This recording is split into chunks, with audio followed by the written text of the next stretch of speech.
একদিন মাটি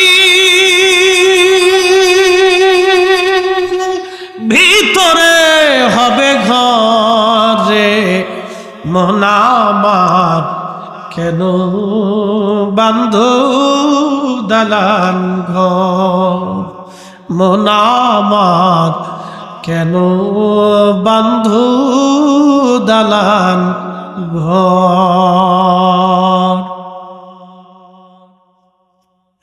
বন্ধু আমার রুহুর মুকিঞ্জিন বডি তৈরি করছে আমার আল্লাহ। প্রথম নাম্বার আল্লাহ বডি তৈরি করলেন পানি, তারপরে মাটি, এরপরে আগুন, এরপরে বাতাস, আব আতশ খাক বাদ।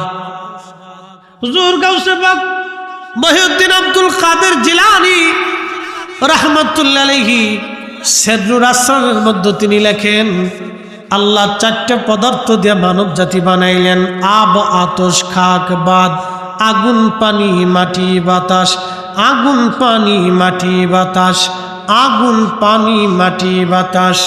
মানুষ শুধু মাটির তৈরি না, এটা ভুল কথা। আল্লাহ বলেন ওয়াবাদা খালকাল ইনসানি মিন তিন, আমি মাটি থেকে মানব জাতির সূচনা করেছি। সূচনাটা হলো মাটি থেকে, কিন্তু পদার্থ হলো চারটা, আগুন পানি মাটি বাতাস। শরীরের মধ্যে পানির অংশ যদি না থাকে তাহলে মানুষ মারা যাবে, আগুনের অংশ তাপমাত্রা যদি না থাকে মানুষ মারা যাবে, বাতাস নিঃশ্বাস শ্বাস প্রশ্বাস যদি বন্ধ হয় তো মানুষ মারা যাবে, মাটির অংশ যদি না থাকে মানুষ মারা যাবে। চারটা পদার্থ দিয়ে মানুষ বানানো, শুধু মাটি দিয়ে আল্লাহ মানুষ বানান নাই। চার রঙের মশলা দিয়া, চার রঙের মশলা দিয়া যে কইরাছে তোর গঠন, চার রঙের মশলা দিয়া। আগুন পানি মাটি বাতাস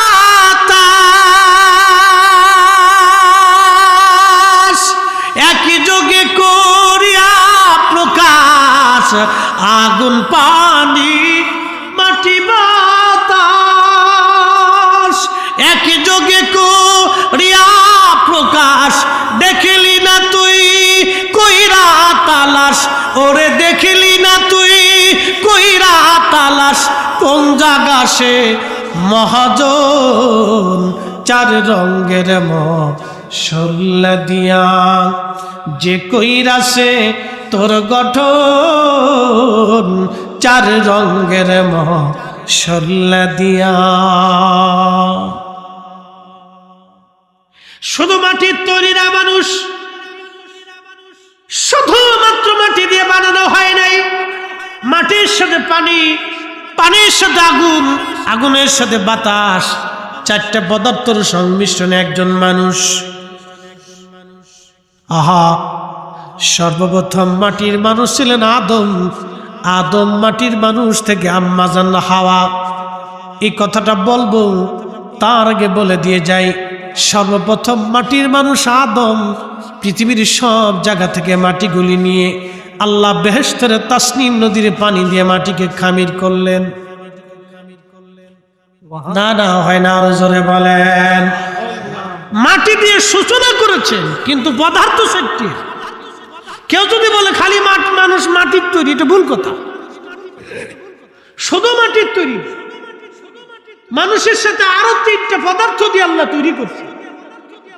শুধু মাটির তৈরি বললে এটা ভুল হয়ে যায়।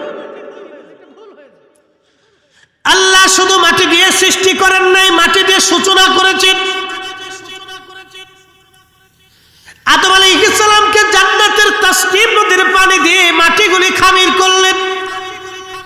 খামির করিয়া রব্বে কারীম আল্লাহর কোরআন বলতেছে, লাকাদ খালাকনাল ইনসানা ফি আহসানি তাকবীর। আল্লাহু আকবার। এটার নাম কি? জোরে বলেন। মানুষের চাইতে কি সুন্দর মনে হয়? একসাথে বলেন। ভয় পাইতেছেন কেন? আমি কোরআন থেকে বলতেছি। মানুষের চাইতে কি সুন্দর বেশি মনে হয়? কখনোই না। সৃষ্টির ভিতরে আল্লাহু আকবার, তামাম সৃষ্টি, নবমণ্ডল, ভূমণ্ডল, বিজ্ঞান বলে পৃথিবীর ভিতরে 4 লক্ষ প্রজাতির জীব আর জীবন আছে। শুধু মানুষ না, মানুষের সাথে যদি আপনি ধরেন এটা একটা জীবন, পাখি, পক্ষী, ঘোড়া, গাধা, গরু, ছাগল, হাঁস, মুরগি, ভেড়া, দম্বা, কুত্তা, বিলাই, ছাগল, যা কিছু আছে এক একটা প্রজাতির জীব।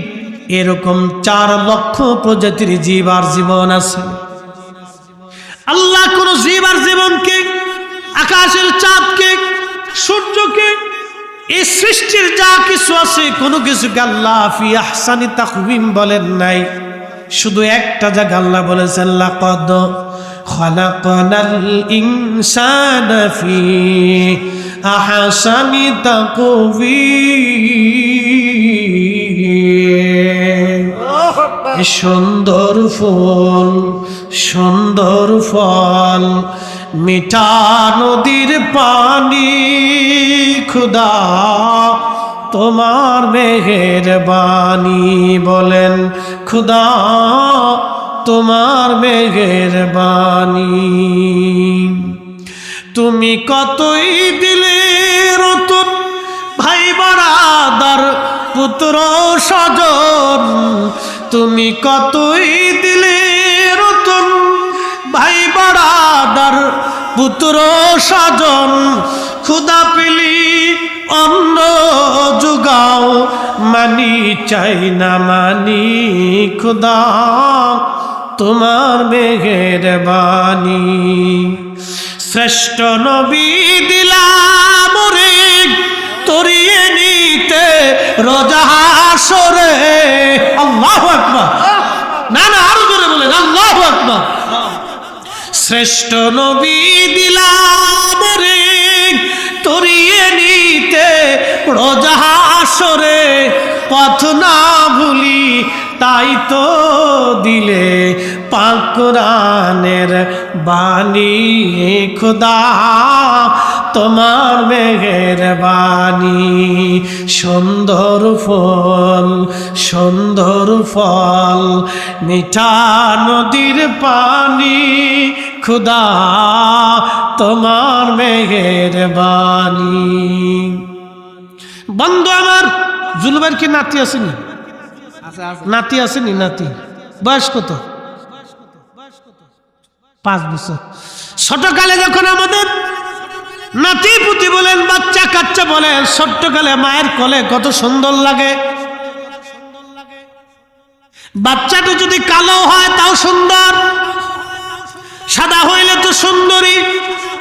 এত সুন্দর, তার চোখগুলি সুন্দর, তার জিহ্বাগুলি সুন্দর, তার ঠোঁটগুলি সুন্দর, তার আঙ্গুলগুলি সুন্দর, তার পাগুলি সুন্দর, তার ত্বকগুলি সুন্দর, মসৃণ। কেন? আল্লাহ সুন্দর করে মায়ের পেটের মধ্যে বানাইলেন, 4টা পদার্থ দিয়ে আল্লাহ বানাইলেন। এই জন্য আল্লাহ বললেন কাইফা তাকফুরুনা বিল্লাহি ওয়া কুনতুম আমওয়াতা।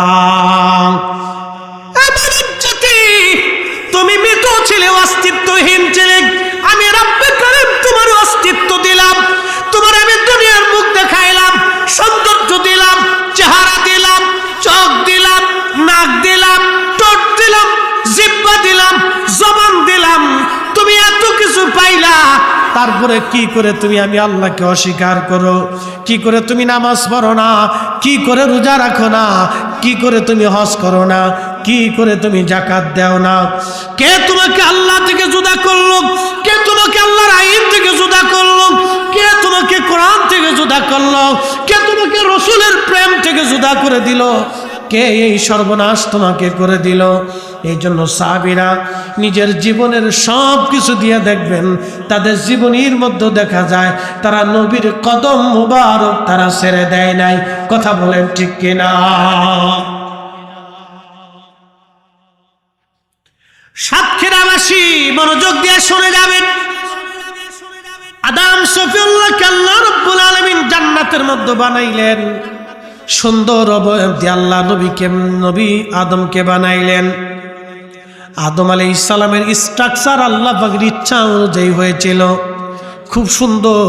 এই জন্য তাফসীরের মধ্যে আসছে আদমের চাইতে বেশি সুন্দর পৃথিবীর মধ্যে কেউ ছিল না। যদি আমার রাসূল করিম ছিলেন অনন্য, আল্লাহর হাবিবের কোনো তুলনা হয় না, বেমিসাল। আদম আলাইহিস সালাম বাবা হিসেবে অনেক সুন্দর ছিলেন।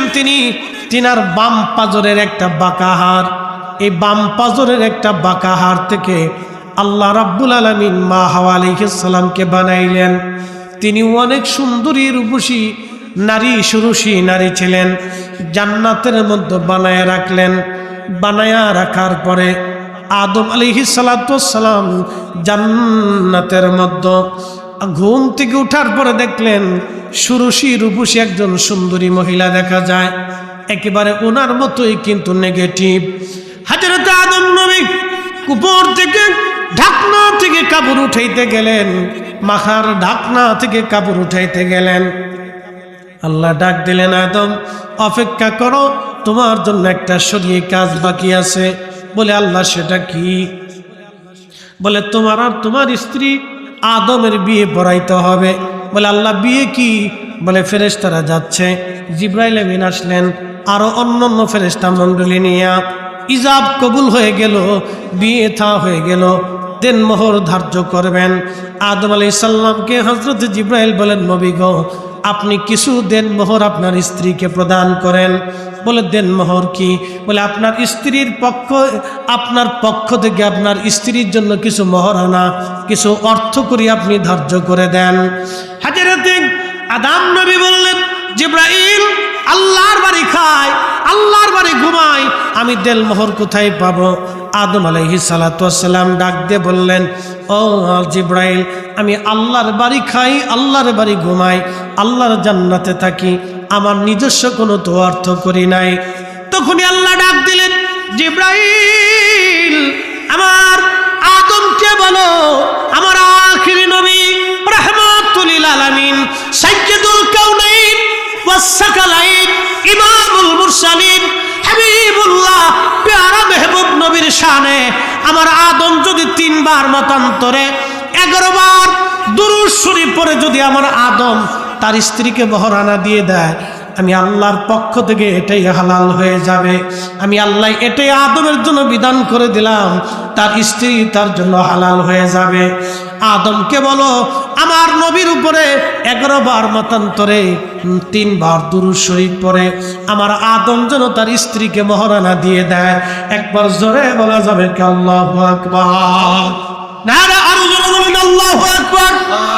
এই জন্য নকশবন্দিয়া মুজাদ্দিদের সিলসিলায় দুরুদের গুরুত্ব বেশি। এই কথা কন না কেন? নকশবন্দিয়া বলেন, মুজাদ্দিদে বলেন, এই দরুদ সিলসিলার ভিতরে দুরুদের বিরাট বড় প্রাধান্যতা আছে, বিরাট বড় প্রাধান্যতা।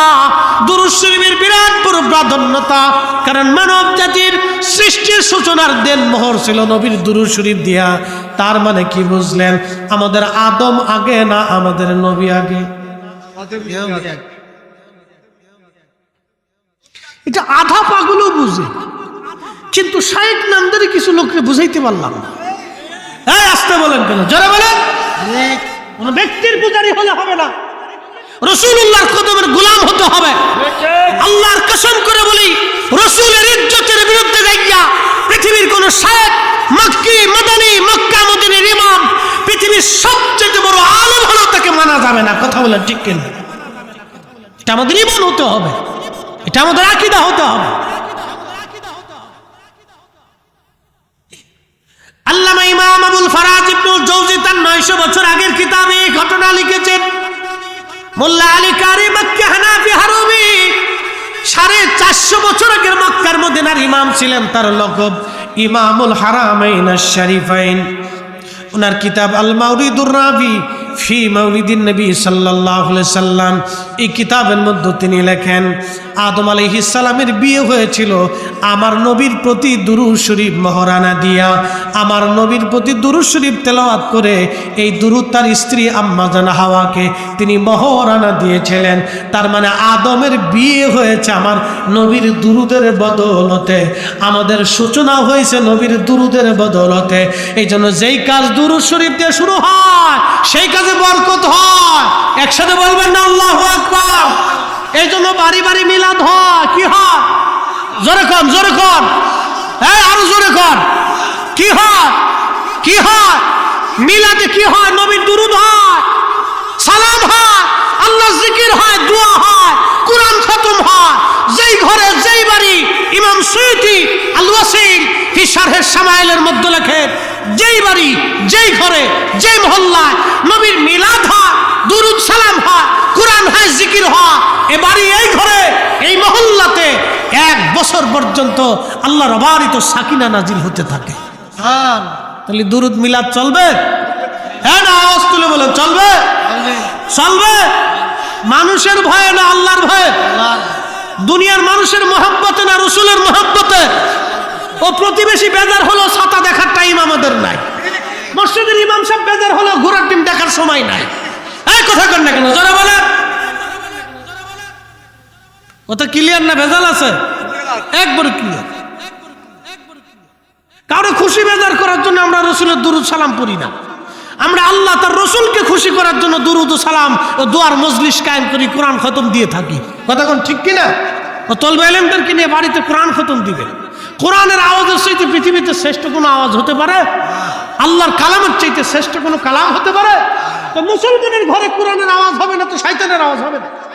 এই কোরআনের আওয়াজ যখন বন্ধ হয়ে গেছে তখন এই ফেসবুক, ইউটিউব, এই ঘোড়ার টিম, আগর টিম, বাগর টিম, 7-8 টিম, স্টার জলসা, জি বাংলা আর কি আবি যাবি ঢুকে গেছে। ঠিক। প্রিয় মুসলমান, এই সমস্ত শয়তান তাড়াইতে হলে বাড়িতে বেশি বেশি কোরআন খতম দিবেন, বেশি বেশি মিলাদ দুরূদ দরকার, বেশি বেশি দোয়ার দরকার। কথা কোন ঠিক কিনা? বলে হুজুর দলিল কি? আল্লাহর কোরআন বলতেছে ফামাইয়ামাল মিসকালা যাররাতিন খায়রান ইয়ারা ওয়া মাইয়ামাল মিসকালা যাররাতিন শাররান ইয়ারা। ওয়াজ করলে কি লাভ, শুনলে কি লাভ? কষ্ট হইতেছে আপনাদের? হ্যাঁ। ওয়াজ করলে কি লাভ, শুনলে? আপনি তো আমার আমিনুল ভাই কইছিল 10 মিনিট থাকবো, 45 মিনিট কিন্তু হয়ে গেছে। আমরা ছুটি, আমাদের দরবার শিবিরে জেলার প্রধান বলছিল ভাই 10 মিনিট থেকে চলে যাব, তো 10 মিনিটে পার হয়ে 45 মিনিট চলে গেছে গা। ওয়াজের ধাক্কা উড়ে দেয়। ওয়াজ করলে কি লাভ, শুনলে কি লাভ? লাভ হবে তার আমলে, আমলেও লাভ হবে না। নবী প্রেম না থাকলে দিলে, নবী প্রেম থাকলে দিলে লাভ হবে কম আমলে। সুপারিশ করবেন নবী রোজ হাসরের ময়দানে। জ্ঞানী যারা বুঝে তারা শুধু ইশারা, নাদানেরে বুঝাইতে পারে আছে কে কোথায়। জ্ঞানীর মতো জ্ঞানী হলে অল্প কথাই বুঝে, কচুর মতো কচু হলে অল্প জালে সিজে। দলিল কি? দলিল কি দিয়েছে? কোরআন থেকে দিয়েছে ভাইসকে। আল্লাহর কোরআনের উপরে কোনো শ্রেষ্ঠ দলিল আছে? আল্লাহর সিদ্ধান্তের পরে আর কোনো সিদ্ধান্ত লাগে? আল্লাহ নিজে বলতেছেন ফামাইয়ামাল মিসকালা যাররাতিন খায়রান ইয়ারা। অণু পরিমাণ, যেটা খালি চোখে দেখা যায় না, অণু, এই অণু পরিমাণ নেকের কাজ যদি তোমরা করো, আল্লাহর কোরআন বলে তার প্রতিদান আমি কিয়ামতের ময়দানে তোমারে দেখাই দিব, তোমারে দিয়ে দিব। এর বেনিফিট থেকে তোমারে মাহরুম করব না। আল্লাহ রাসূল উম্মতকে বলেন, উম্মত তোমার ভাইকে একটা খেজুরের দানা দিয়ে হলেও অথবা একটা মুস্কি হাসি দিয়ে হলেও তুমি জাহান্নাম থেকে বাঁচার চেষ্টা করো। আল্লাহর নবী সহিহ মুসলিমে বলেন, এই আয়াতের তাফসীরের মধ্যে আসছে, আল্লাহর নবী বলেন, উম্মত রে, নেকের কাজ যত ছোট হোক, এই ছোট কাজকে তোমরা কখনো এনকার করিও না। একবারে ছোট্ট নেকের কাজ দিয়ে হলেও তোমরা জাহান্নাম থেকে বাঁচার চেষ্টা করো। একবার জোরে বলা যাবে কি আল্লাহু আকবার। তাহলে কোরআন খতমে প্রত্যেক হরফে 10টা নেকি। কি কথা কন না কে, ঠিক কিনা? তাহলে বাড়িতে কি কোরআন খতম হবে? হ্যাঁ জোরে বলেন না কেন হবে? আমাদের সিদ্ধান্ত না আল্লাহর। দুরূদ শরীফ হবে, এক দুরুদে 10 নেকি। দোয়া হবে নি? হবে। যেই মজলিসে দলবদ্ধভাবে জামাতের সাথে উম্মতেরা দোয়া করে, আল্লাহর নবী বলেন একজন দোয়া করে ইমাম হযরত আল্লামা ইমাম তাবরানী মুজামুল কবির তাবরানীর ভিতরে তিনি লিখেছেন, আল্লামা ইমাম নুরউদ্দিন হাইসামি মাজমু'উজ যাবায়েদ বিশ্ববিখ্যাত হাদিসের তখরিজের কিতাবের মধ্যে তিনি লিখেছেন, আল্লাহু আকবার। আল্লাহর নবী বললেন জামাতের সাথে মুসলমান যখন দোয়া করে, একজন দোয়া করে বাকিরা আমিন আমিন আমিন বলে, আমার আল্লাহর কাছে শরম হয় ওই হাতগুলি খালি ফেরাই দিতে। জামাতের সাথে যখন দোয়া হয় এই দোয়াগুলি আল্লাহর দরবারের সঙ্গে সঙ্গে কবুল হয়ে যায়। একবার জোরে বলা যাবে কে মারহাবা। জামাতের সাথে দোয়া করলে দোয়া কবুল হয়, আর আজকে উল্টে ফতোয়া হয়েছে জামাতে একসাথে দোয়া করলে বেদাত হয়। কি আশ্চর্য উম্মতের পাল্লায় পড়ছি আজকে আমরা, কত বড় শয়তানের পাল্লায় পড়ে গেছি আজকে। ইসলামটাকে ল্যাংটা বানানোর বুদ্ধি চলতেছে। কি কথা কর না কেন? একজনে এই ফ্যান কিনছিল খুব লম্বা 2 ইঞ্চি, তো স্ত্রীকে ডাক দিয়ে বললো, বিবি রে 2 ইঞ্চি লম্বা কিনছিলাম, তুমি কাইটে 2 ইঞ্চি কমাই দিয়ে দিও, কালকে অফিসে যেতে হবে। তো চিন্তা করলো স্ত্রীর মনে নাও থাকতে পারে কাজের বিরাট বড় চাপ, তো বড় মেয়েকে ডাক দেখে, মা তুমি 2 ইঞ্চি কাটো। চিন্তা করলো এটার মনে নাও থাকতে পারে মেজুডারে ডাক দেখে, মা তুই 2 ইঞ্চি কাটিস। তো চিন্তা করলো তার মনে না থাকতে পারে সেজুডারে ডাক দেখে, মা তুই 2 ইঞ্চি কাটিস। তো চিন্তা করলো হাতার মনে নাও থাকতে পারে ছোটোটারে কিছু, তুই 2 ইঞ্চি কাটিস। যাওয়ার সময় বেরোর সময় দেখে বেড়ার বোর সামনে, মা সবাই বলছিলাম মনে না থাকতে পারে, তো তুমি 2 ইঞ্চি কাটো। সবাই রাত ভরে কাটতে কাটতে সকালবেলা ফুল প্যান্ট পরতে যায়, দেখে হাফ প্যান্ট হয়ে গেছে। আমরা ইসলামটা এরকম কাটতে কাটতে কাটতে কাটতে ল্যাংটা বানানোর বুদ্ধি চলছে। আমরা মদিনার ইসলাম চাই, যে ইসলাম শাহজালাল আমনি মুজাররিদ এনেছিলেন, খাজা আজমেরি রাহিমাহুল্লাহ এনেছিলেন, দাতা গঞ্জে বখশ এনেছিলেন, মুজাদ্দিদ আল ফিসানি সিরহিন্দি ফারুক এনেছিলেন, শেখ আব্দুল হক মুহাদ্দিস দেহলভী এনেছিলেন, শাহ ওয়ালিউল্লাহ মুহাদ্দিস দেহলভী এনেছিলেন, শাহ আব্দুর রহিম মুহাদ্দিস দেহলভী এনেছিলেন, নূর মোহাম্মদ নিজামপুরি এনেছিলেন, ফতেহ আলী রসুল নামে এনেছিলেন, যে ইসলাম হযরত আবু বকর সিদ্দিক ফুরফুরাবি এনেছিলেন, যে ইসলাম আউলিয়া কিরাম এনেছিলেন, 360 আউলিয়া 12 আউলিয়া খানজাহানি এনেছিলেন। আমরা সেই ইসলাম চাই। কথা বলেন ঠিক না? সে এক একটা নতুন ফতোয়া মেরে দিয়ে একবারে ঝান্ডা উড়িয়ে ফেলতেছে। একবার দলবদ্ধভাবে মুনাজাত কত গুরুত্বপূর্ণ ইবাদত, আপনাদেরকে আরেকটু ছোট করে বুঝি।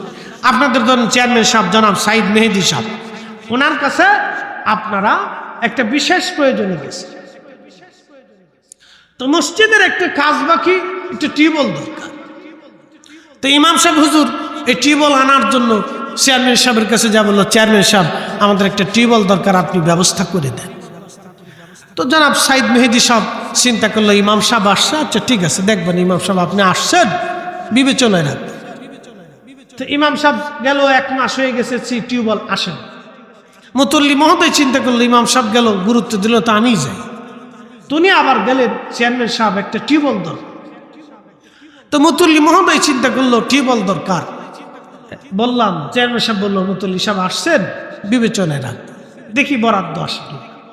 তো সবাই মুতল্লি সাহেব চলে আসছে, চেয়ারম্যান সাহেব মনে নাই মাসখানিক চলে গেছে। এখন গ্রামের সব মুসল্লি একসাথে যাইয়া চেয়ারম্যান সাহেবের বাজ্যা উঠছে। চেয়ারম্যান সাহেব টিউবওয়েল চাইছিলাম, একটা টিউবওয়েল লাগে।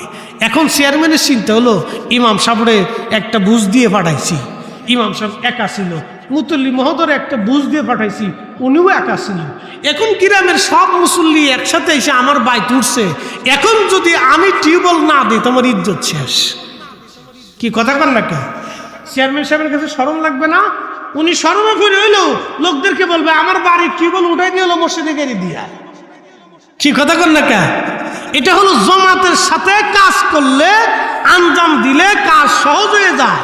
মুসলমানরা জামাতের সাথে যখন আল্লাহর দরবারে হাত তুলে, জামাতে যখন জিকির করে, জামাতের সাথে নামাজ পড়ে, জামাতের সাথে ইবাদত করে, জামাতের সাথে একসাথে খায়, জামাতের সাথে কোনো নেক কাজ করে, আল্লাহর কাছে এত পছন্দ হয়।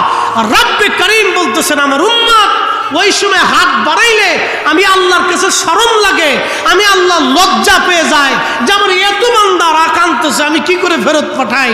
আমি আল্লাহ লজ্জার খাতিরে হলেও, আমি আল্লাহ লাজুকতার ইছলা হলেও রহমানুর রহিম নামের উসিলা দিয়া আমি আল্লাহ আমার বান্দাদের দুয়াকে কবুল করাই দেই।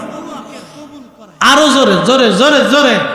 জামাতের সাথে দোয়া করা, ইবাদত করা, জিকির করা ইবাদত না বেদাত? জোরে বলেন, বেদাত না ইবাদত? আজকে যারা বেদাতের ফতোয়া দিয়ে বন্ধ করবার চেষ্টা করতেছে তারা মহা ভুলের মধ্যে আছে। আল্লাহ ভুল থেকে তাদেরকে হেফাজত করুক। সকলে বলেন আমিন। একটু দরুদ শরীফ পড়েন। আল্লাহুম্মা সাল্লি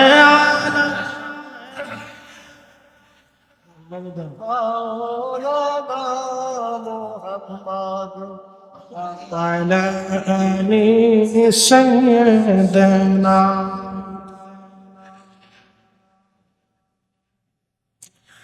যখন তোমার ডাক পড়িবি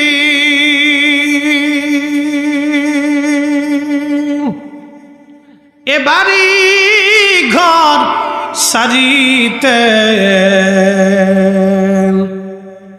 আপন পোশাক খুলে খুলে সাদা কাফন পরাইবে। আল্লাহুম্মা সাল্লি আলা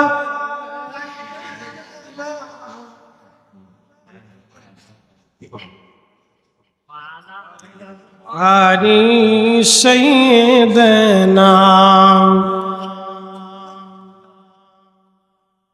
একটু জিকিরে লা ইলাহা, জোরে লা ইলাহা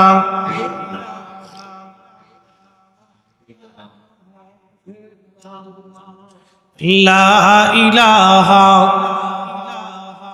হাসবি রব্বি জাল্লাল্লাহ মা ফি কলবি গায়রুল্লাহ নূর মুহাম্মদ সাল্লাল্লাহু লা ইলাহা ইল্লাল্লাহ লা ইলাহা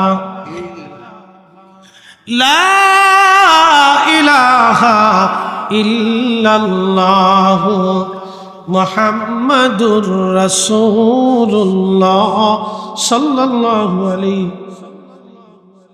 খুব মনোযোগ দিন। যেইখানে ওয়াজ রাখছিলাম সেইখানে আবার আমি ফিরে চলে যাই। মায়ের পেটের মধ্যে রুহু নামক ইঞ্জিনটা আমার আল্লাহ মায়ের পেটের মধ্যে ঢুকায় দেন। 4 মাসের শেষ সময় 120 দিন পরে, মনে রাখবেন সারা জীবন 120 দিন মায়ের রেহেমে সন্তানের বয়স যখন 120 দিন হয়, 120 দিনের মাথায় আমার আল্লাহ পাক রুহু নামক ইঞ্জিনটা পাঠায়। খাসার ভিতর চিন পাখি কেমনে আসে যায়। এই যে রুহু ইঞ্জিনটা আমার আল্লাহ রাব্বুল আলামিন মায়ের রেহেমের ভিতরে 120 দিন পরে আল্লাহ পাক ঢুকায় দেন। জিব্রাইল আমিন যখন রুহু নামক ইঞ্জিনটা মায়ের পেটের মধ্যে যখন ঢুকায়, তখন ঢুকাই দেওয়ার পরে ফুৎকার দেওয়ার পরে আল্লাহ ডাক দেয়, জিব্রাইল 4টা জিনিস আমার এই বান্দার জন্য নির্ধারিত করে দাও।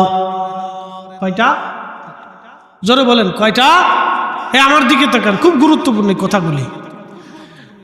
মানুষের দেহের ভিতর যখন রুহু আসে 1 মাস 20 দিন, তো 120 দিন পরে 4 মাসের শেষ দিনের মাথা আল্লাহর রুহের জগৎ থেকে রুহুটা এনে আল্লাহ মায়ের দেহের ভিতরে, বাচ্চার দেহের ভিতরে, মায়ের রেহেমের ভিতরে আল্লাহ রুহুটা ফুকায় দেয়। একসাথে বলবেন আল্লাহু আকবার। এক দেহের ভিতরে কয় জীবন? না 2 জীবন। এক দেহের ভিতরে কয় জীবন? মায়ের রেহেমের ভিতরে যখন আমরা মায়ের পেটে ছিলাম তখন 2 জীবন। মার এক জীবন আর আমার আর এক জীবন, দুই জীবন। এক পেটের ভিতরে একসাথে দুই জীবনের খাবার, দুই জীবনের নিঃশ্বাস, দুই জীবনের পানি, দুই জীবনের অক্সিজেন, দুই জীবনের নাইট্রোজেন, হাইড্রোজেন, যা যা প্রয়োজন যিনি ব্যবস্থা করছেন তিনি কে? জিকির হবে কার? দোয়া কার কাছে? মনে রেখেন সারাদিন। প্রিয় সাতক্ষীরাবাসী,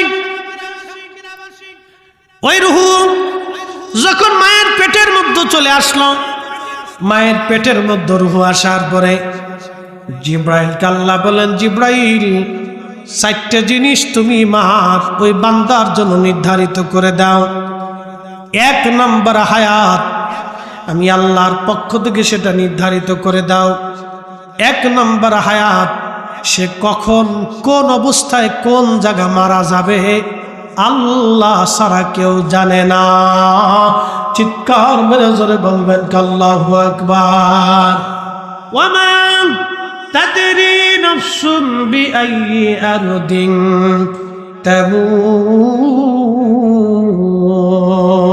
তামুত, মানুষ কোথায় কোন জায়গা মারা যাবে আল্লাহ ছাড়া কেউ জানে না।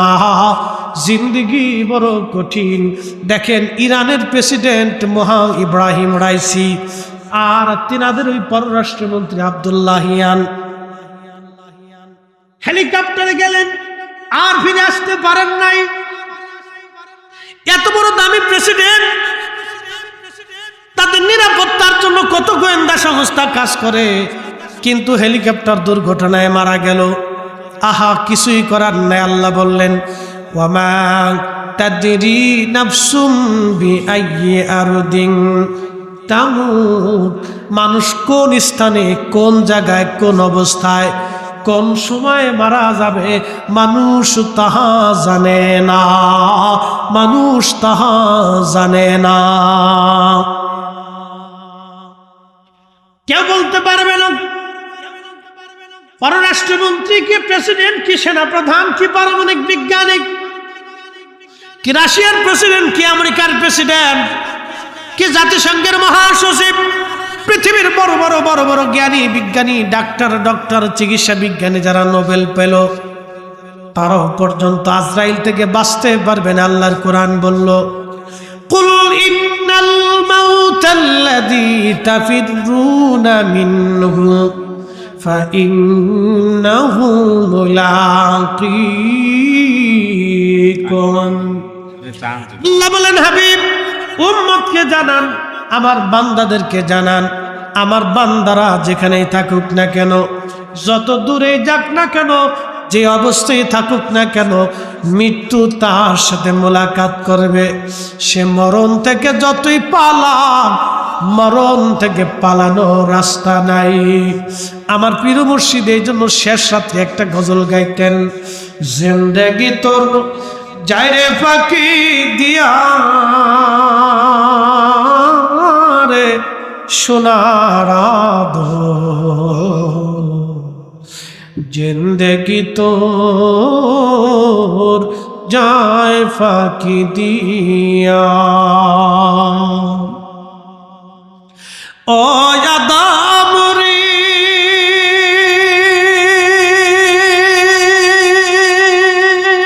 পাক ধরিয়া গেছে দাড়ি, দন্ত আছে গোটা চারি, সমন জারি গিয়াছে করিয়ারে সোনার আদর,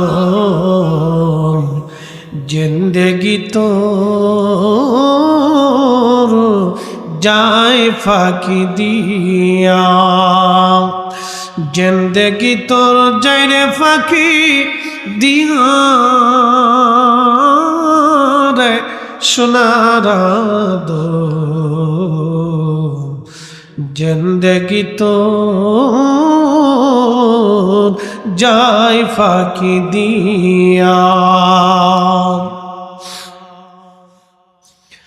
আল্লাহ ডাক দে, জিব্রাইল এই বান্দার জন্য প্রথম নম্বরে তুমি নির্ধারিত করে দাও সে পৃথিবীতে কত সময় পর্যন্ত দুনিয়াতে বেঁচে থাকবে। হায়াত শেষ হয়ে গেলে 1 সেকেন্ড আগেও না পরেও না, দুনিয়ার থেকে পালিয়ে যাওয়ার আর কোনো রাস্তা নাই। খুব মনোযোগ দিয়েন। 2 নম্বর, ওই বান্দার জন্য যেটা নির্বাচিত হয়, আল্লাহ রাব্বুল আলামিন ডাক দিয়ে বলেন, জিবরাইল 2 নম্বর ওই বান্দার জন্য নির্বাচন করো, তার জন্য রিজিক। কি পরিমাণে সে রিজিক খাবে, কি পরিমাণে সে রিজিক অন্বেষণ করবে, এই বিষয়টা এ বান্দার জন্য তুমি নির্ধারিত করে দাও। এ আমার দিকে তাকাবেন। আমার দেশে দেখবেন অনেকে হায়ার এডুকেটেড পারসন, বিরাট বড় শিক্ষিত, কিন্তু চাকরি করে মাসে 50,000 টাকার বেতন। আবার আর একজন আছে লেখাপড়া কম, লেখাপড়া নাই, সে কয়েক হাজার কোটি টাকার মালিক। ওই যে আল্লাহ রাব্বুল আলামিন নির্ধারিত করে দেন কি পরিমাণে রিজিক সে ভক্ষণ করবে। আবার অনেকের হাজার হাজার কোটি টাকার মালিক, কিন্তু খাবার বরাদ্দ নাই। রুটি হ্যাঁ, কথা কর না কে? সকালবেলা 1 রুটি, দুপুর বেলা 1 রুটি, ও রাত্রি বেলা কিছুই না। কপাল মন্দ, চোখ থাকতে অন্ধ, বরাতে খাবার নাই, বরাতে খাবার নাই। কথা কর না কে?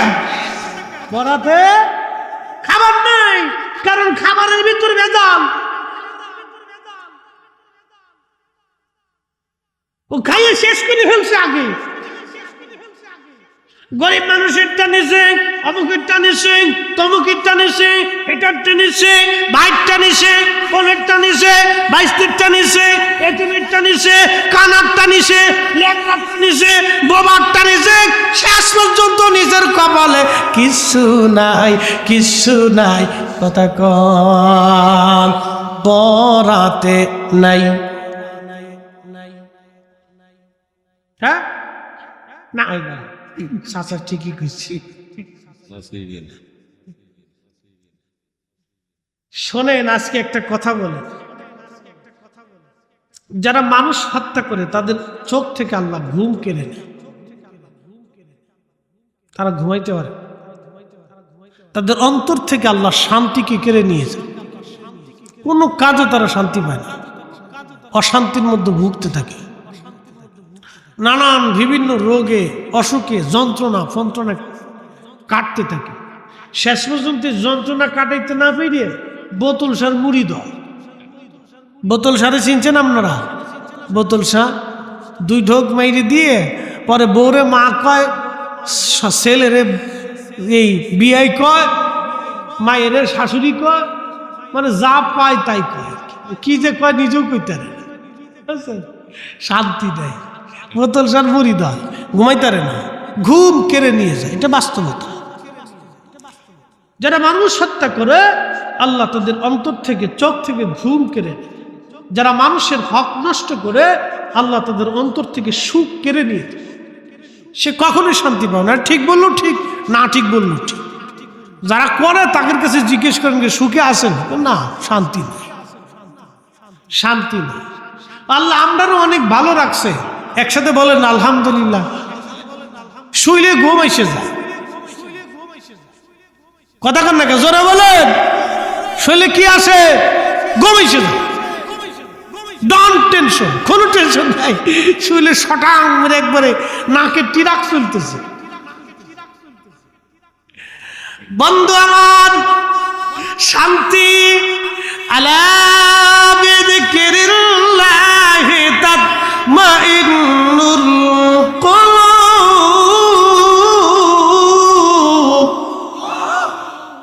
সাবধান, আল্লাহর জিকিরের মধ্যে তোমার শান্তি। আল্লাহ নবী বললেন উম্মতরে, জিব্রাইলকে ডাক দেয়া বলে, আল্লাহ জিব্রাইল আরেকটা জিনিস তুমি লিখে দাও, আমি আল্লাহর পক্ষ থেকে নির্ধারিত করে দাও তার জন্য রিজিক। এজন্য আপনি যদি হাজার ভালো কিছু খাওয়ার চেষ্টা করেন, পারবেন না। আল্লাহর যদি রেজামন্দি না থাকে, 2 নম্বর রিজিক।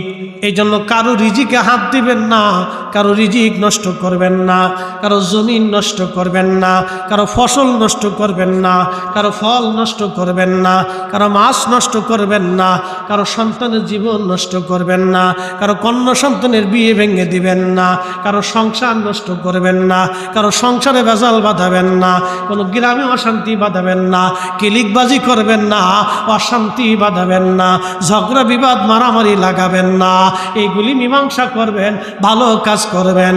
মানুষ হইয়া ভবেতে আসিয়া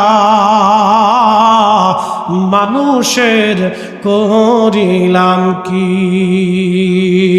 আমি নবী না মানিলাম কি যে ভুল করিলাম, আমি নবী না মানিলাম কি যে ভুল করিলাম, ভস্মে ঢালিলাম ঘি, মানুষ হইয়া ভবেতে আসিয়া মানুষের করিলাম কি, মানুষ হইয়া ভবেতে আসিয়া মানুষের করিলাম কি।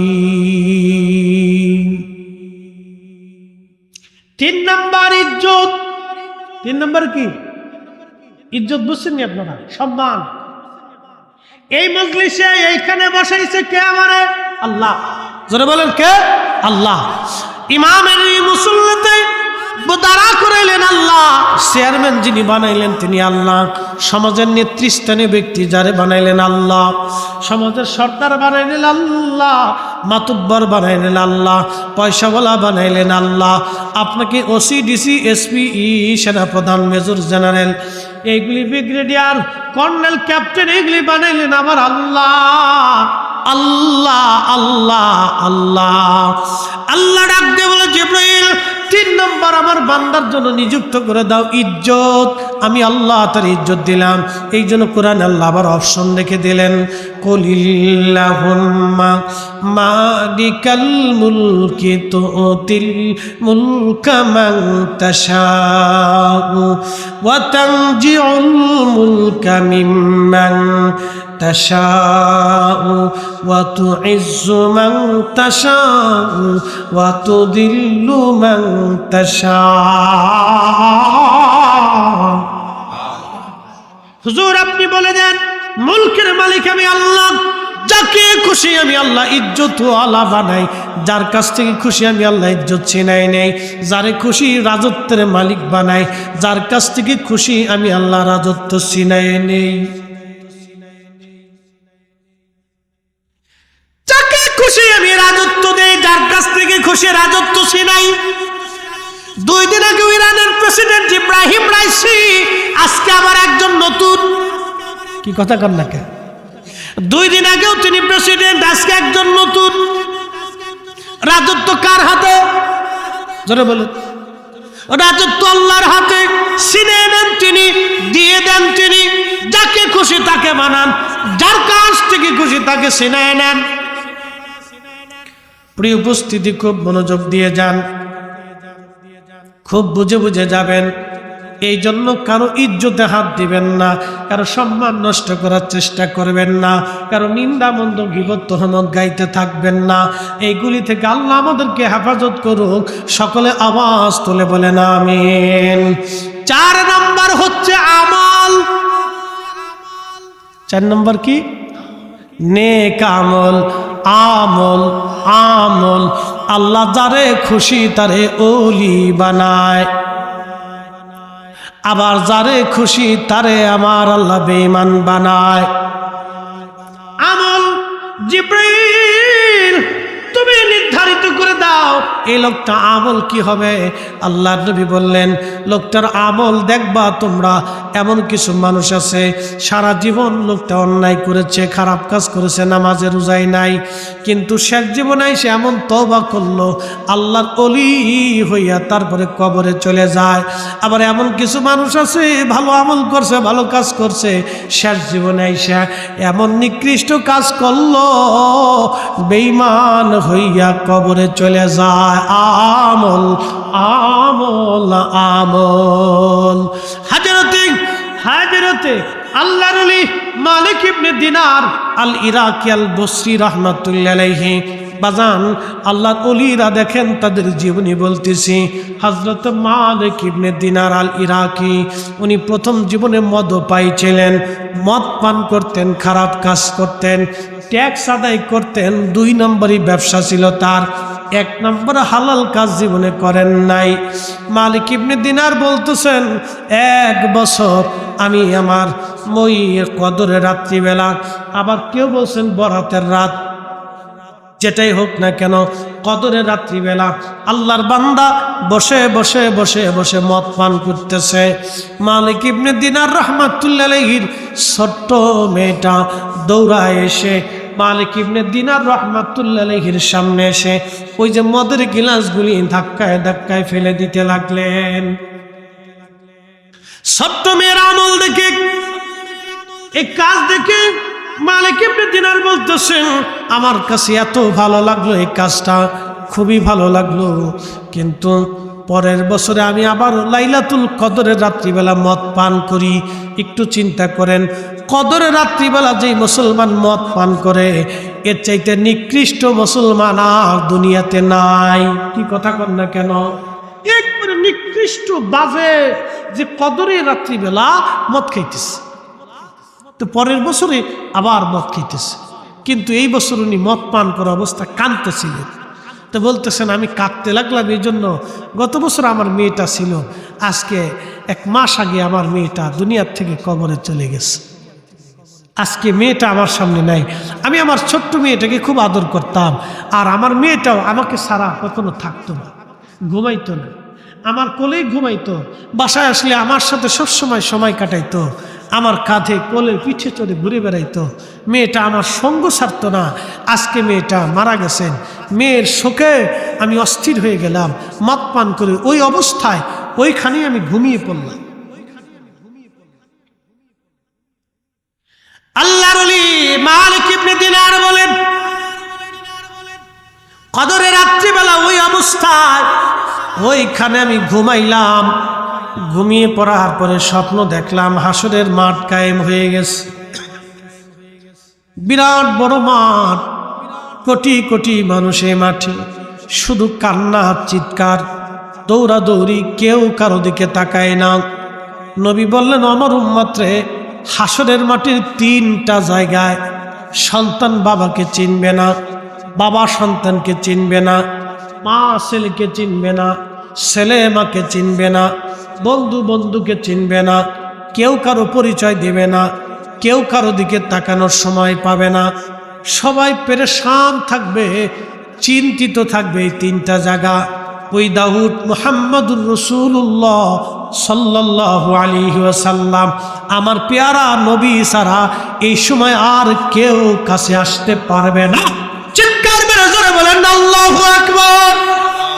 এই জন্য কাজী নজরুল লিখেছেন শ্রেষ্ঠ নবী দিলাম রে তরিয়ে নিতে রোজা হাসরে, পথ না ভুলি তাই তো দিলে পাক কুরআনের বাণী খোদা তোমার মেহেরবানি। আল্লাহর নবী বললেন 3টা জায়গা সন্তান মাকে চিনবে না। প্রথম নাম্বার হলো মিজানের পাল্লা। আমার দিকে তাকাবেন, 3টা জায়গার কোন কোন জায়গা আমাদের জানার দরকার। 1 নাম্বার হলো মিজান পাল্লা, যেখানে বদি এবং নেকির পাল্লা ওজন করা হবে। আল্লাহর নবী বললেন ডাক দিবে আব্দুল করিম লাব্বাইকি ইয়া রাব্বাল আলামিন, আসো তোমার নেকি এবং গুনার পাল্লা ওজন করা হবে। ঠিক ওই সময় নেকি এবং গুনার পাল্লা ওজন করার সময় আল্লাহু আকবার, প্যারা নবী বলতেছেন উম্মত রে, ওই সময় ওই লোকটা দুনিয়ার আর কারো কথা মনে রাখবে না। ওই সময় যারা ওই অবস্থার জন্য দাঁড়ায় থাকবে তাদেরও দুনিয়ার কারো কথা মনে থাকবে না, কেউ কারো দিকে তাকাইবে না। সবার একটাই চিন্তা, আজকে কি নেকের পাল্লা ভারী হবে না গুনার পাল্লা ভারী হবে? আজকে কি নেকের পাল্লা ভারী হবে নাকি গুনার পাল্লা ভারী হবে। এই জন্য আল্লাহর নবী বলেন, উম্মত একটা খেজুর দিয়ে হলো তোমার ভাইকে খাওয়াইয়া হলো জাহান্নাম থেকে বাঁচার চেষ্টা করো। মুস্কি হাসি দিয়ে হলো তোমার ভাইয়ের সাথে কথা বলে জাহান্নাম থেকে বাঁচা। মুস্কি হাসি দিয়ে হলো তোমার ভাইয়ের সাথে মুস্কি হাসি দিয়ে কথা বলে হলো জাহান্নাম থেকে বাঁচার চেষ্টা করো। আল্লাহ নবী বলেন, উম্মত রে, এই জায়গা সন্তান মাকে ভুলে যাবে, মা সন্তান ভুলে যাবে, বন্ধু বন্ধুর কথা মনে থাকবে না, প্রতিবেশী প্রতিবেশীর কথা মনে থাকবে না, বড় কঠিন পরিস্থিতির শিকার হয়ে যাবে। আপনাদেরকে আরেকটু বুঝাই দিয়ে যায়, আপনি সুদের কারবারি করলেন, ঘুষের কারবারি করলেন, করার পরে 50-100 কোটি টাকার মালিক হলেন। মালিক হয়ে যাওয়ার পরে আপনি আপনার স্ত্রীর জন্য সুন্দর একটা মনোরম বাড়ি বানাই দিলেন। ওই বাড়িতে আপনি থাকেন, কিছুদিন পরে ডাক দেয়া বলেন, বিবি রে, আমি তোমার জন্য একটা সুন্দর বাড়ি বানাইলাম, তোমার সুখের জন্য আমি সুন্দর করে এই সুদের কারবারি করলাম, ঘুষের কারবারি করিয়া আজকে কোটি কোটি টাকার মালিক হইয়া আঙ্গুল ফুলে কলা গাছ হইলাম। স্ত্রীরে আমার মন চায় আমি আরেকটা স্ত্রী গ্রহণ করব, আমি আরেকটা বিয়ে করবার চাই, সুন্দরী একটা বেডি আমার পছন্দ হয়েছে, আপনার প্রথম বউ মনে হয় মাইনে নেবে।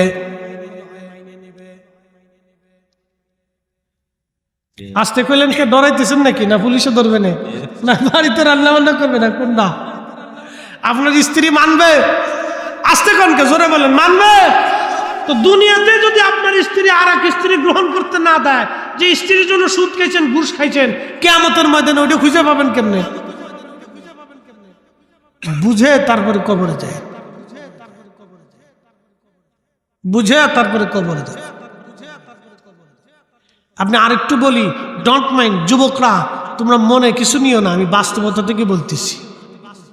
একজন বাবার বয়স যদি 55 বছর হয়, 55, তার ছেলের বয়স 25 অথবা 27, ওই 55 বছর বয়সে তার স্ত্রী মারা গেছেন। এখন এই লোকের তো একজন স্ত্রীর দরকার, তার কাপড় গুছানো, তার খাবার দাবার, তার কাপড় চোপড় ধোয়া, তার বাড়িঘর একটু পরিষ্কার পরিচ্ছন্ন রাখা, তার খাবার দাবার একটু আগায় দেওয়া, একসাথে বসে গল্প গুজব করা, বৃদ্ধকালে একটু সময় কাটানোর জন্য তার একজন স্ত্রীর প্রয়োজন। ডোন্ট মাইন্ড, মনে কিছু নিয়েন না। আল্লাহ রসুল উম্মতকে বলছেন, উম্মত তোমার মা যদি মারা, তোমার বাবা যদি মারা যায়, তোমার মায়ের যদি আরেকজন বিবাহের প্রয়োজন হয়, তো তুমি নিজে তোমার মাকে বিবাহ করাই দাও। এটা রসুলুল্লাহর সুন্নত ছিল, আল্লাহ রসুলের সুন্নত ছিল। তোমার বাবা যদি বৃদ্ধ হয়, তোমার মা যদি মারা যায়, তোমার বাবার যদি আরেকজন স্ত্রীর প্রয়োজন অনুভব হয়, তাহলে তুমি নিজে হাতে তোমার বাবাকে বিয়ে পড়াই দাও। এখন আপনার বয়স 55 বছর, সুদে ঘুষে অন্যায় অপরাধ করে কোটি কোটি টাকার মালিক হয়েছেন, আপনার স্ত্রী মরে গেছে, আর একটা সুন্দরী বেডি বা আরেকজন স্ত্রী, আরেকজন মহিলা বিয়ে করতে যান, আপনার ছেলে রাত্রিবেলা এসে গলার মধ্যে ছুরি ধরবে।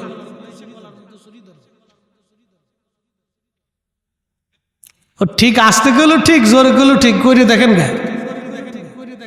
হ্যাঁ, ডাইরেক্ট অ্যাকশন আমি বাকি যুগই করতেছি না, যা করে দেখেন কেন। যদি ছেলে গলার মতো ছুরি না দোষে, রাত্রিবেলা তো হাতে ছুরি পড়বো গরিব বাদ দিয়ে। হ্যাঁ, যেই সন্তানের জন্য আপনি এত জীবন পরিশ্রম করেছেন, ও আপনার 5 বছরে সুখ মানবে না। অতএব আল্লাহর কোরআন মেনে যান। আল্লাহর কোরআন বলছে সন্তানের জন্য আর সম্পদের মোহে তুমি অন্যায় করিও না, তুমি আল্লাহর জিকির থেকে দূরে সরে যাইও না। তুমি যদি সরো, তুমি ধ্বংস হবে, তুমি ভুল করবে। এই জন্য মানব জাতির উচিত সন্তানের সম্পদের চিন্তা করিয়া অন্যায় না করা, অপরাধ না করা এবং গুনাহের কাজ না করা, আল্লাহ থেকে জুদা না হওয়া। কথা কোন ঠিক না? বুঝে তারপরে বাড়িতে, বাস্তবতা থেকে বলে গেলাম, কাজ হবে না, কাজ হবে না। আরে হয়েছে, এক মাস থেকে আরেক মাসে যাওয়া যায় না।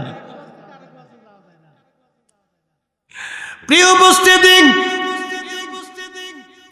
খুবই মনোযোগ দিয়ে শুনবেন। হযরত মালিক ইবনে দিনার রাহমাতুল্লাহ আলাইহির কথা বলছিলাম। মালিক ইবনে দিনার রাহমাতুল্লাহ আলাইহি মালিক ইবনে দিনার রাহমাতুল্লাহ আলাইহি তিনি ওই যে বিরাট বড় মহেশ্বরের মাঠ, এই মাঠের কথা বলতে যা বলছিলাম 3 জায়গা কেউ কারো কথা মনে রাখবে না, কিন্তু আল্লাহর হাবিব উম্মতকে ভুলবে না। একবার জোরে বলা যাবে কি মারহাবা। আহা, আল্লাহ রসুল বলতেছেন উম্মতরে, 1 নম্বর মিজানের পাল্লা, এই জায়গা কেউ কারো কথা মনে থাকবে না। 2 নম্বর আমল নামা ডান হাতে না বাম হাতে। যখন হাসরবাসীদেরকে ডাক দিয়ে আল্লাহ বলবেন আসো, এখন তোমাদের হাতে আমল নামা দেওয়া হবে। আমল নামা যাদের ভালো, সামনের থেকে তাদের আমল নামা দেওয়া হবে। আমল নামা যাদের খারাপ, পিছন দিক থেকে আমল নামা দিয়ে দেওয়া হবে হাতে। সেই দিনও বড় কঠিন, ওই সময় কেউ কারণ কথা মনে রাখবে না, সবাই সবাইকে ওই সময় ভুলে যাবে, কেউ কারো কথা মনে নাই। আল্লাহর নবী ডাক দে বলুন উম্মতরে, 3 নম্বর ফুলসিরাতের ঘাট। ফুলসিরাত পাড়ি দেওয়ার সময় বড় কঠিন, জাহান্নামীরা পুড়ে পুড়ে কেটে কেটে জাহান্নামে পড়ে যাবে।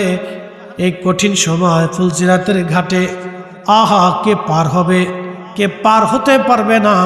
এই কঠিন পেরেশানিতে মানুষগুলি সবাই সবাইকে সেই দিন ভুলে যাবে।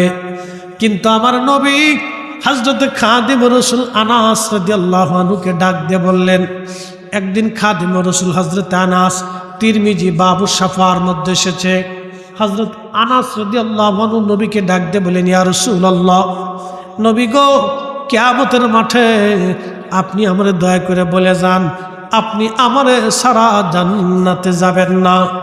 নবীজি, আমি খাদেম আনাসকে নিয়ে তারপর আপনি জান্নাতে যাবেন। আল্লাহর নবী ওয়াদা করে বললেন, আনাস রে, আমি নবী ওয়াদা করলাম তোমাকে নিয়ে আমি জান্নাতে চলে যাব। খাদেম রাসূল আনাস বলতেছেন, হুজুর জান, কিয়ামতের ময়দানে কোন জায়গা গেলে আপনারে পাওয়া যাবে? আল্লাহর নবী ডাক দেয়া বলেন, আনাস রে, প্রথমত আমারও তুমি মিজানের পাল্লার কাছে গেলে পাবা। বলি, ইয়া রাসূলুল্লাহ, মিজানে যদি না পাই কোন জায়গা গেলে আপনাকে পাবো? বলে, আনাস রে, আমারে তুমি হাউজে কাউসারের কাছে গেলে পাবা। বলে, হুজুর, হাউজে যদি না পাই কোন জায়গায় গেলে পাবো? আনাস রে, আমারে তুমি ফুলসিরাতের ঘাটে গেলে পাবা। বলে, হুজুর, ফুলসিরাতে যদি না পাই কোন জায়গা গেলে পাবো? আল্লাহর নবী ডাক দেয় বলেন, আনাস রে, আমারে তুমি এই 3টা জায়গা কিয়ামতের ময়দানে অবশ্যই পাবা। আমার একটা উম্মত যাতে জাহান্নামে না যায়, আমি নবী 3টা জায়গা সবসময় দৌড়াদৌড়ি করতে থাকবো। একবার জোরে বলা যাবে কি আল্লাহু আকবার? তাহলে বলেন নবীর দুরূদ। আল্লাহর নবী ডাক দিয়ে বলেন, উম্মত, দুনিয়াতে যে উম্মত আমি নবীর উপরে বেশি বেশি করে দুরূদ শরীফ পড়ে, কিয়ামতের ময়দানে ওই উম্মত আমি নবীর কাছাকাছি থাকবে, আমি নবীর পাশাপাশি থাকবে, আমি নবীর নৈকট্য সে হাসিল করবে যারা দুনিয়াতে বেশি বেশি করে দুরূদ শরীফ পড়ে। আল্লাহর নবী বলেন, মান সাল্লা আলাইয়া ফি ইয়াউমিন আলফা মাররা, উম্মতরে, প্রত্যেক দিন যদি তুমি 1000 বার করে দুরূদ শরীফ পড়ো, লাম ইয়ামুত, মরণ হবে না, হাত্তা ইয়ারা মাকআদাহু মিনাল জান্নাহ, দুনিয়া থেকে জান্নাতের মাকআদা না দেখা পর্যন্ত, জান্নাতের ঠিকানা না পাওয়া পর্যন্ত তোমার মউত আসবে না। চিৎকার মেরে জোরে বলেন না সুবহানাল্লাহ। তাহলে জবান খুলে দেন, একসঙ্গে দুরূদ শরীফ পড়ি, আল্লাহুম্মা সাল্লি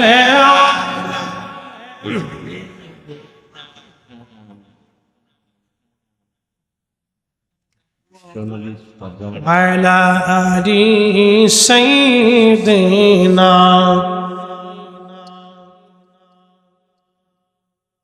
আমরা একসাথে বলি আল্লাহু আকবার। আলামিন, সমস্ত জগৎ সমূহের রহমত, আল্লাহু আকবার। শুধু জমিন না, এই বিশ্ব না, যত বিশ্ব আছে, মারহাবা বলবেন না? শুধু এই বিশ্ব না, যত বিশ্ব আছে, শুধু এই পৃথিবী না, যত জগৎ আছে, শুধু এই জড় জগৎ না, রুহের জগৎ, নূরের জগৎ, রেহেমের জগৎ, বারজাখের জগৎ, কিয়ামতের জগৎ, জান্নাতের জগৎ, ফুলসিরাতের জগৎ, যত জগৎ আছে আল্লাহর, সব জগতের রব হলো আল্লাহ। আলহামদুলিল্লাহি রাব্বিল আলামিন। এই জন্য বিশ্ব নবী বললে নবীজির শানে বেমানান হয়, বরখেলাপ হয়, বেমানান হয়। আল্লাহ বলছেন রাহমাতুল লিল আলামিন, আর আমি আল্লাহ রব্বুল আলামিন। আল্লাহ ডাক দে হাবিব, আমি রব্বুল আলামিন, আপনি রহমাতুল লিল আলামিন। আমি মালিকি ইয়াউমিদ্দিন, বিচার দিনের মালিক আমি আল্লাহ। আর আপনি নবী হলো আসা আইয়াবা আসাকা রাব্বুকা মাকামাম মাহমুদা। আপনি নবী শাফিউল মুজনিবিন, আমি মালিক ইয়াউমিদ্দিন। আপনি নবী শাফিউল মুজনিবিন, আমি আল্লাহ কিয়ামতের মাঠের বিচার দিনের মালিক। আর আপনি নবী হলেন ওই দিনের সুপারিশ করনেওয়ালা। আমি নবী হারশে আজমওয়ালা, আপনি নবী মাকামে মাহমুদওয়ালা। আমি আল্লাহ হলাম আরশেওয়ালা, আপনি নবী মাকামে মাহমুদওয়ালা। একসাথে বলবেন না মারহাবা? নারায়ে তাকবীর, নারায়ে রিসালাত, নারায়ে রিসালাত। আমার জনাব মাওলানা জহুরুল ইসলাম ফরিদী সাহেব জিন্দাবাদ, জিন্দাবাদ। ওরে রাহমাতুল লিল আলামিন, আপনি উম্মতের জাবিন, গুনাহগারের অতি আপনজন। আল্লাহর নবী, নূরের নবী, আপনি আমার জীবনের জীবন।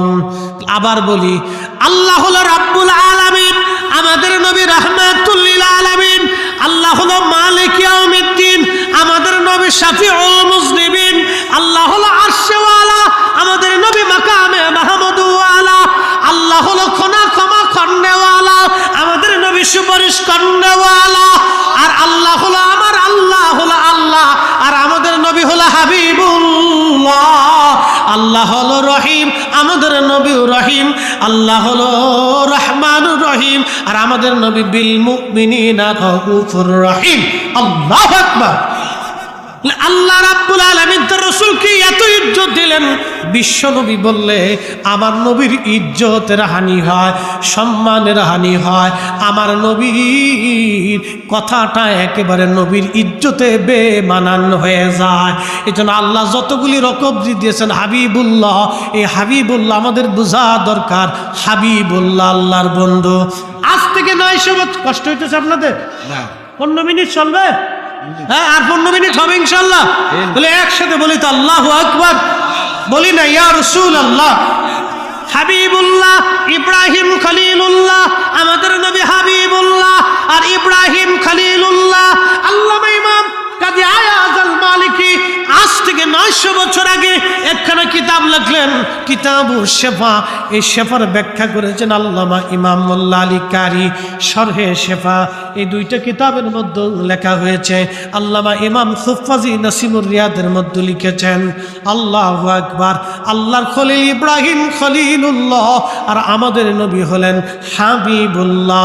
খলিলুল্লাহ এবং হাবিবুল্লাহর মধ্যে তফাৎ কি আজকে বুঝে যাবেন। আজকে আপনারা খলিলুল্লাহ হলো আল্লাহ যাহা বলতেন তাহাই করতেন, আল্লাহ যাহা চাইতেন তাহাই দিতেন, আল্লাহ যাহা বলতেন তাহাই করতেন, আল্লাহ যাহা বলতেন তাহাই করতেন।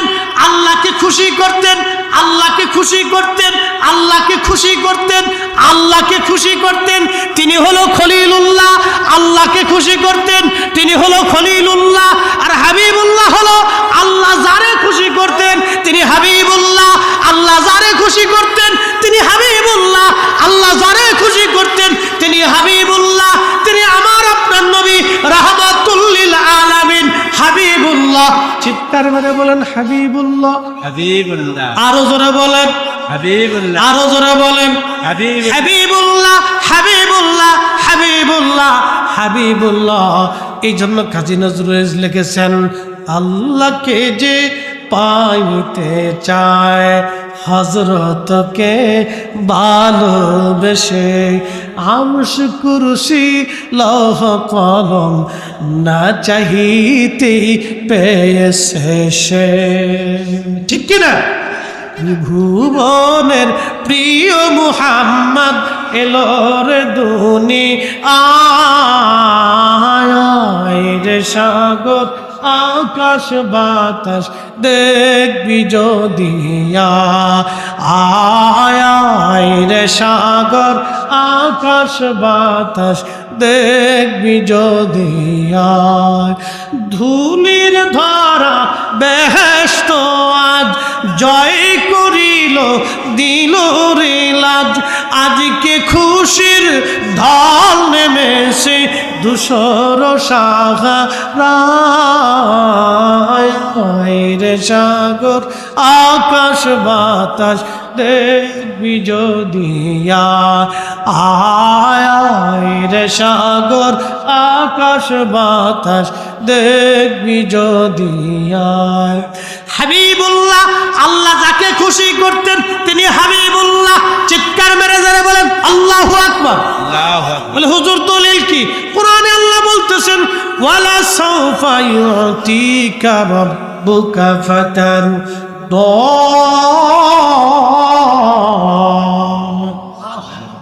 আল্লাহ ডাক দেখে, হাবিব আমি অচিরে আপনাকে খুশি করব, সন্তুষ্ট করব, রাজি করব। বন্ধু চিন্তার কারণ নাই, নবী চিন্তায় পেরেশান। আল্লাহর নবীজি চিন্তায় পেরেশান, আমার উম্মতের হায়াত কম, নেকি হবে কম, জান্নাতে যাবে সবার, আমার উম্মতের হায়াত কম, নেকি কম, আমার উম্মত কি করে জান্নাতে সবার আগে যাবে?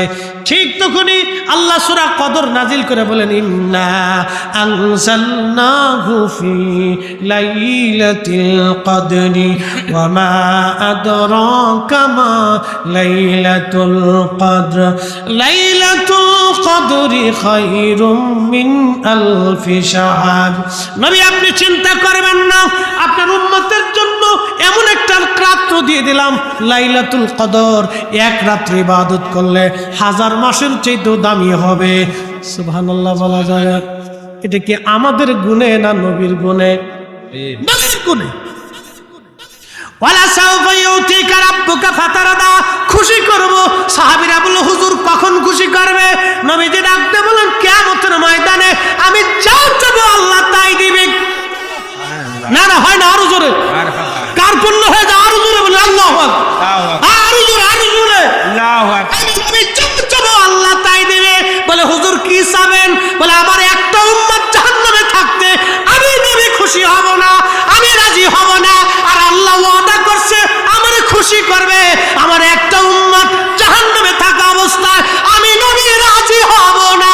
আমার উম্মত জান্নাতে নিয়ে তারপরে আমি নবী খুশি হব। চিৎকার মেরে জোরে বলেন ইয়া রাসূলুল্লাহ। চিৎকার মেরে বলেন আল্লাহু আকবার। ওই নবীর দুরূদ ঘরে ঘরে চালু করতে চাই কি চাই না? দরুদ ওয়া দুরূদ মিলাদ চলবে কি চলবে না? ঘরে ঘরে চলবে। হাত উঁচু করে বলেন রাজি আছি না নাই? নারায়ে তাকবীর, নারায়ে তাকবীর, নারায়ে রিসালাত, নারায়ে রিসালাত, নারায়ে গাউসিয়া। আল্লাহ। জনাব মাওলানা জহুর ইসলাম ফরিদি সাহেব। হক কোরআন পড়ো, হাদিসে পড়ো, ফুটাও সুন্নিয়ত, ভালোবাসো আল্লাহ রসুল আহলে বায়াত, ভালোবাসো আল্লাহ রসুল আহলে বায়াত। কোরআন পড়ো, হাদিসে পড়ো, ফুটাও সুন্নিয়ত, ভালোবাসো আল্লাহ রসুল আহলে বায়াত, ভালোবাসো আল্লাহ রসুল আহলে বায়াত। সেই পথে চলো আশিক তোমরা, যে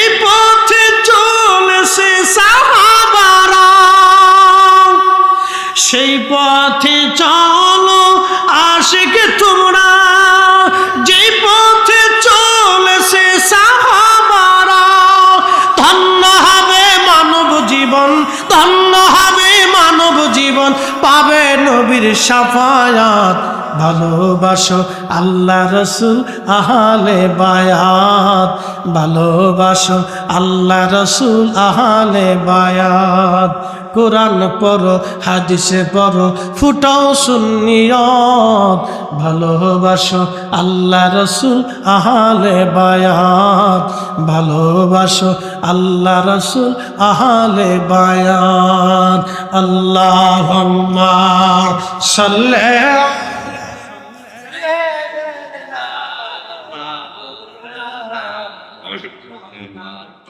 وعلى آل سيدنا।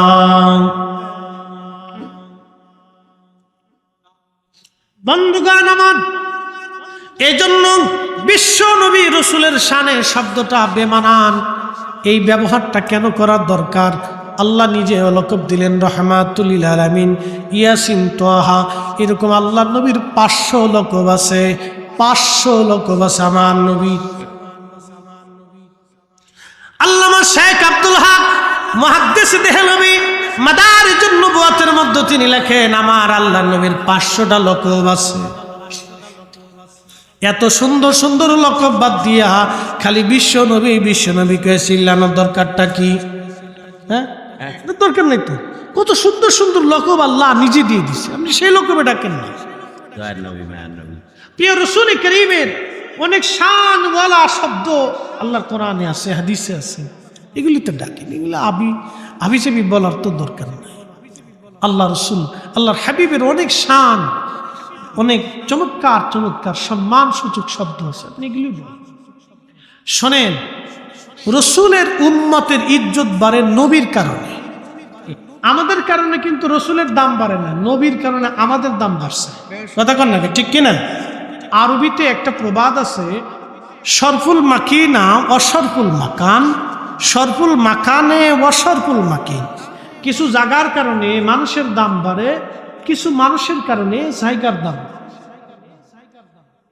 তো মদিনাতে নবীজি যাওয়ার কারণে কিন্তু মদিনার দাম বাড়ছে, নবীর কারণে মদিনার দাম বাড়ছে, মদিনার কারণে নবীর দাম বাড়ে নাই। কথা ঠিক কিনা?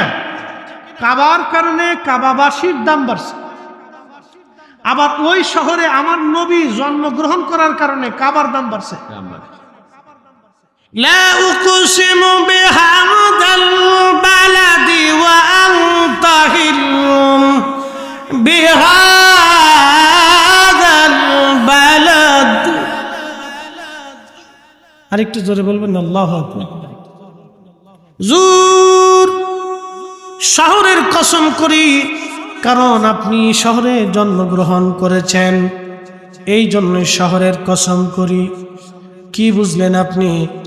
আমার নবীজিকে মোহাব্বত করার কারণে একটা উট জান্নাতে চলে যাবে। উটের নাম কাসওয়া। উটের কিন্তু কোনো শরীয়ত নাই, তার কোনো কিন্তু শরীয়ত নাই। এই প্রাণীগুলি কিয়ামতের ময়দানে তারা কেউ জান্নাতে যাবে না। এই উটটা জান্নাতে যাবে 10টা প্রাণী বস্তু, তার ভিতরে একটা হলো উট। আমার নবীজির পিঠে করে যে উট বহন করেছিল নাম কাসওয়া, এই কাসওয়া জান্নাতে চলে যাবে। আর একটা বস্তুর নাম হলো উস্তনে হান্নানা, যেই লাঠির সঙ্গে হেলান দিয়ে নবী খুতবা দিতেন, এই লাঠিটাকে কিয়ামতের ময়দানে নবীজির সঙ্গে করে জান্নাতে চলে যাবে। অতএব আল্লাহ রসুলের চুল মুবারককেও যদি আপনি অবহেলা করেন, তার মানে আপনার জাহান্নামে চলে যাওয়া এতটুকুনি যথেষ্ট, ঠিক কিনা? আরেকটু বল, এক সাহাবী, সহিহ মুসলিমের ভিতরে হাদিসটা আসছে, ওই ইয়ামান থেকে সবুজ চাদর আছে। আল্লাহর হাবিবের সবুজ চাদর খুব পছন্দের চাদর ছিল। শোনেন, জান্নাতের পোশাক কিন্তু সবুজ। মারহাবা বলবেন না? মারহাবা। জান্নাতের পোশাক কি? সবুজ। সবুজ হবে জান্নাতের পোশাক, সবুজ। আল্লাহ রসুলের পছন্দের চাদর ছিল সবুজ, যদি বিভিন্ন পোশাক আল্লাহর হাবিব পরছেন উম্মতের সুবিধার জন্য।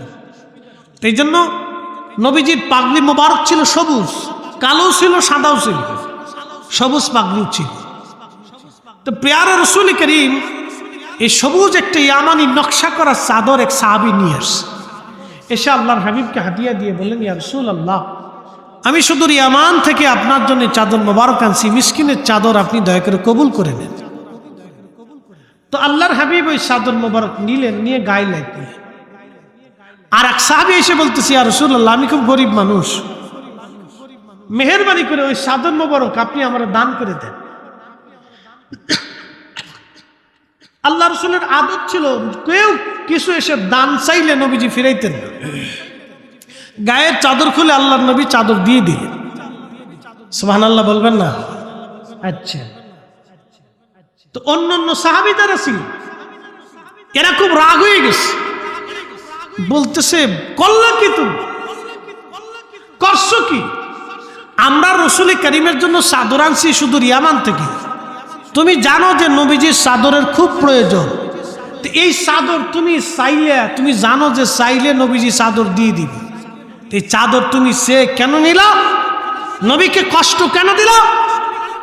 অন্যান্য সাহাবীরা খুব রেগে গেছে, তার উপর ক্ষিপ্ত হয়ে গেছে।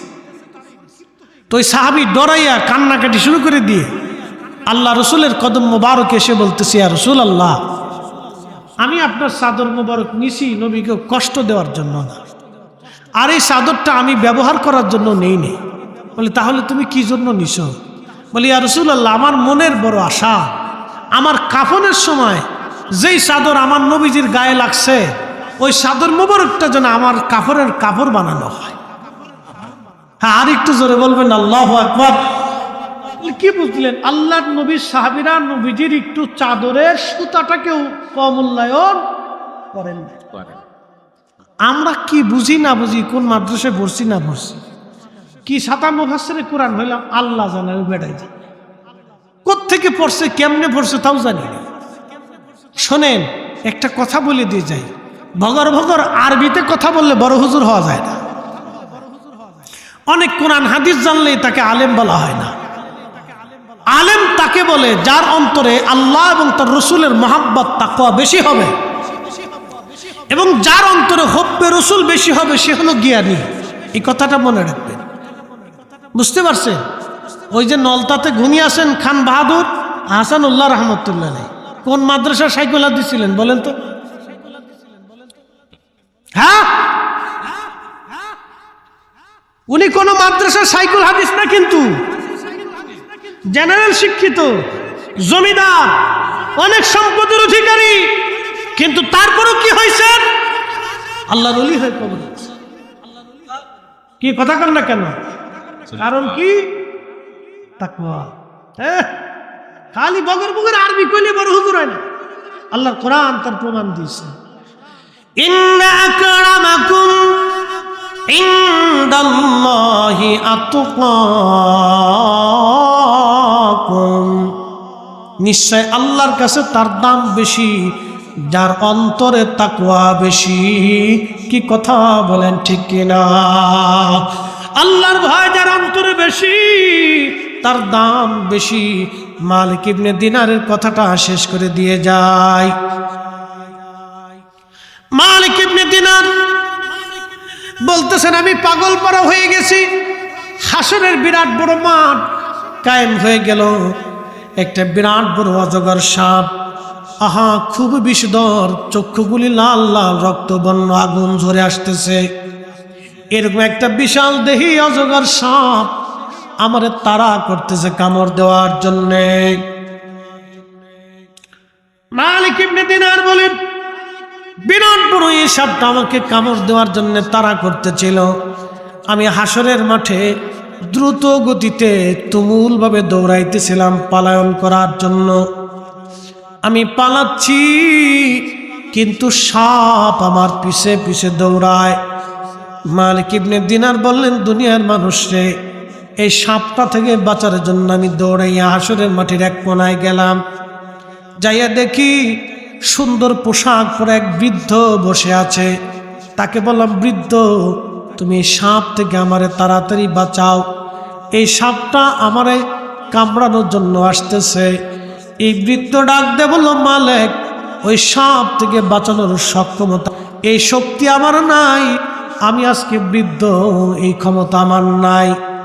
অন্য কোথাও তুমি যাওয়ার চেষ্টা করো। মালিক ইবনে দিনার বললেন, আমি দ্রুত গতিতে দৌড়াইয়া হাসরের মাঠে আর এক কোণে এসে দেখলাম শুধু আগুন আর আগুন।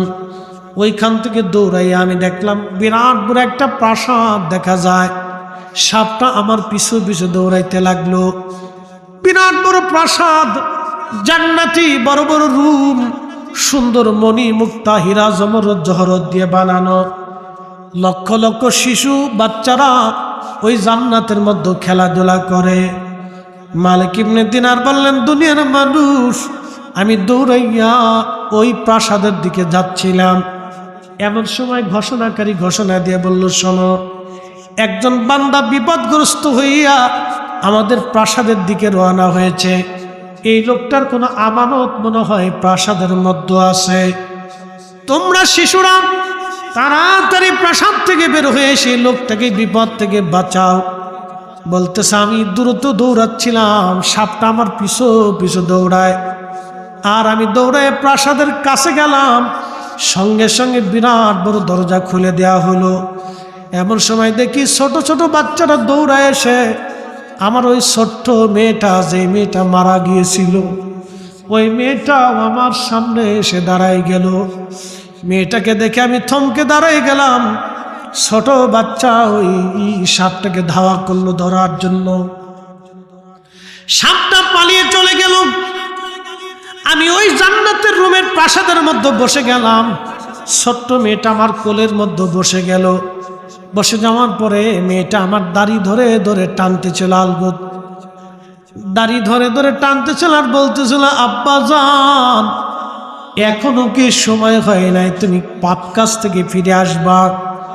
আব্বা গো, এখনো কি সময় হয় নাই? তুমি অন্যায় থেকে ফিরে আসবা, মদ থেকে ফিরে আসবা, নেশা থেকে ফিরবা।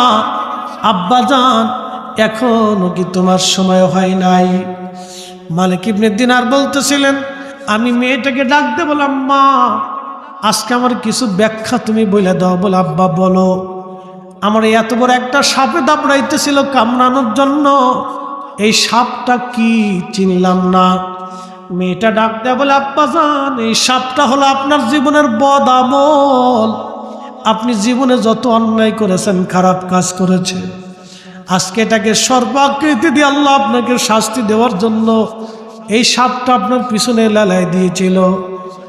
বলতেছে, মারে, আমি আশ্রয়ের জন্য বৃদ্ধ লোকের কাছে গেলাম। এই বৃদ্ধ লোকটাকে বলতেছে, আব্বা জান, এই বৃদ্ধটা হলো আপনার নেকামল।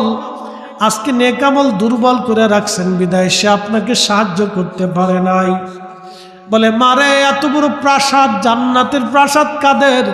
বলে, আব্বা জান, এটা আমরা ছোট ছোট বাচ্চারা, যারা মায়ের কোল খালি করে আল্লাহর ডাকে সাড়া দিয়ে পরপারে চলে যায় নিষ্পাপ, এদেরকে আল্লাহ এরকম জান্নাতের অট্টালিকা প্রাসাদের মধ্যে তাদেরকে আল্লাহ লালন পালন করে। কিয়ামতের মাঠে ইমানদার বাবা মার জন্য এই ছোট ছোট বাচ্চাগুলি সুপারিশ করনেওয়ালা হইয়া, নাজাতের জরিয়া বানাইয়া এই ছোট্ট বাচ্চাদের সঙ্গে আল্লাহ জান্নাতি বানাই দিবে তার বাবা মারে। একসাথে ধরে বলবেন কি সুবহানাল্লাহ। যাদের বাবা মা ছোট্টকালে শিশু সন্তান মারা যায়, তাদের ধৈর্য ধরতে হবে আল্লাহর প্রতি, এটা মনে রাখবেন আপনারা। ওই মেয়েটা ডাক দিয়ে বলতেছে, আব্বা জান, শুনিয়া যান, আপনি আজকে এই প্রাসাদে আমি এসেছিলাম বিদায় আজকে বেঁচে গেলেন। আব্বা জান, আমি ছোট্টকালে মারা গেছি বিদায় আসছে আপনার সাপ থেকে বাঁচাইতে পারলাম। বাবা গো, তোমার কি সময় হয় নাই অন্যায় থেকে তুমি ফিরে আসবা? ছোট্ট মেয়েটা এইভাবে আলতু করে দাঁড়িয়ে আলগাইতেছিল আর বলছিল, আব্বু,